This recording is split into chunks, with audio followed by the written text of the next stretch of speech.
Agenda chargé pour le président de l'Assemblée nationale, Adrien Oumbédi, dans la matinée de ce mercredi. À la clé, 3 audiences. D'abord, le directeur général par intérim de l'Office de radiodiffusion et de télévision du Bénin, Georges Amelon. Il est allé partager avec le président Oumbédi sa vision de la gestion de l'organe de presse du service public qu'il dirige depuis peu. Le RTB est un média de service public.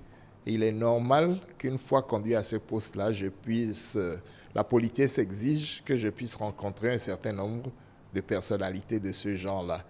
Mais il était question aussi, pour moi, de venir exposer au président de l'Assemblée nationale la vision qui est la mienne, la vision qui est celle de l'ORTB désormais, à savoir qu'il faut se réconcilier avec notre public, faire en sorte que le désamour qui a existé entre les Béninois et nous, s'amenuise et disparaissent progressivement.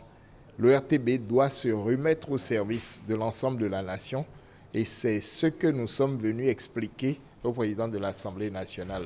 Outre Georges Amelon, Adrien Oumbédi a aussi reçu une délégation des membres du comité préparatoire de la commémoration du 285e anniversaire de la mort de Ter Agbanli. Nous avons sollicité une audience auprès du président de l'Assemblée nationale pour venir lui faire part de notre désir de commémorer l'anniversaire de notre vénéré aïeul Ter Agbanli, qui est fondateur du royaume de Hogboun, devenu Porte-Novo.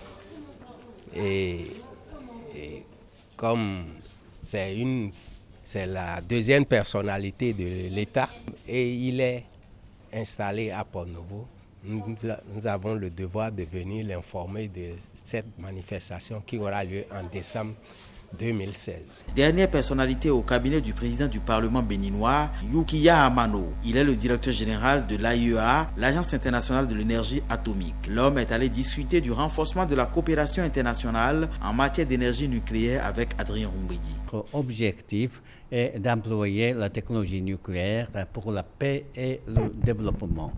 Il y a déjà la coopération entre votre pays et l'agence, mais je voudrais renforcer ces coopérations dans le domaine, par exemple, du contrôle de cancer ou dans le domaine de l'agriculture.